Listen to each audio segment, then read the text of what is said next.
Genesis 38. It happened at that time that Judah went down from his brothers and turned aside to a certain Adullamite, whose name was Hira. There Judah saw the daughter of a certain Canaanite, whose name was Shua. He took her and went in to her, and she conceived and bore a son, and he called his name She conceived again and bore a son, and she called his name Onan. Yet again she bore a son, and she called his name Shelah. Judah was in Chezib when she bore him. And Judah took a wife for his firstborn, and her name was Tamar. But Judah's firstborn, was wicked in the sight of the Lord, and the Lord put him to death. Then Judah said to Onan, "Go into your brother's wife, and perform the duty of a brother-in-law to her, and raise up offspring for your brother." But Onan knew that the offspring would not be his. So whenever he went in to his brother's wife, he would waste the semen on the ground, so as not to give offspring to his brother. And what he did was wicked in the sight of the Lord, and he put him to death also. Then Judah said to Tamar, his daughter-in-law, "Remain a widow in your father's house, till Shelah my son grows up." For he feared that he would die like his brothers. So Tamar went and remained in her father's house. In the course of time the wife of Judah, Shua's daughter, died. When Judah was comforted, he went up to Timnah to his sheep-shearers, he and his friend Hira the Adullamite.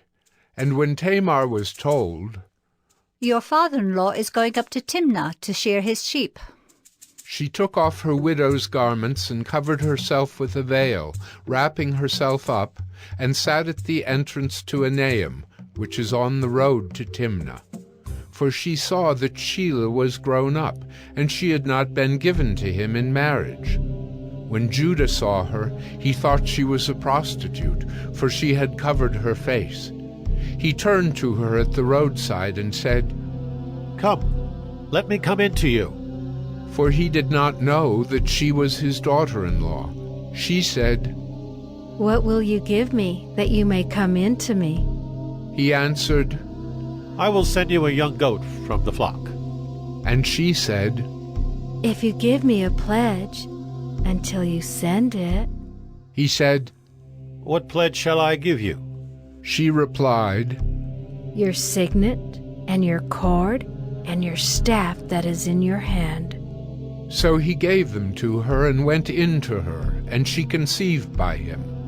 Then she arose and went away, and taking off her veil, she put on the garments of her widowhood. When Judah sent the young goat by his friend the Adullamite to take back the pledge from the woman's hand, he did not find her. And he asked the men of the place, "Where is the cult prostitute who was at Enaim at the roadside?" And they said, "No cult prostitute has been here." So he returned to Judah and said, "I have not found her. Also the men of the place said, 'No cult prostitute has been here.'" And Judah replied, "Let her keep the things as her own, or we shall be laughed at. You see, I sent this young goat, and you did not find her." About 3 months later, Judah was told, "Tamar, your daughter-in-law, has been immoral. Moreover, she is pregnant by immorality." And Judah said, "Bring her out, and let her be burned." As she was being brought out, she sent word to her father-in-law. "By the man to whom these belong, I am pregnant." And she said, "Please, identify whose these are, the signet and the cord and the staff." Then Judah identified them and said, "She is more righteous than I, since I did not give her to my son Shelah." And he did not know her again. When the time of her labor came, there were twins in her womb. And when she was in labor, one put out a hand, and the midwife took and tied a scarlet thread on his hand, saying, "This one came out first." But as he drew back his hand, behold, his brother came out, and she said, "What a breach you have made for yourself." Therefore his name was called Perez.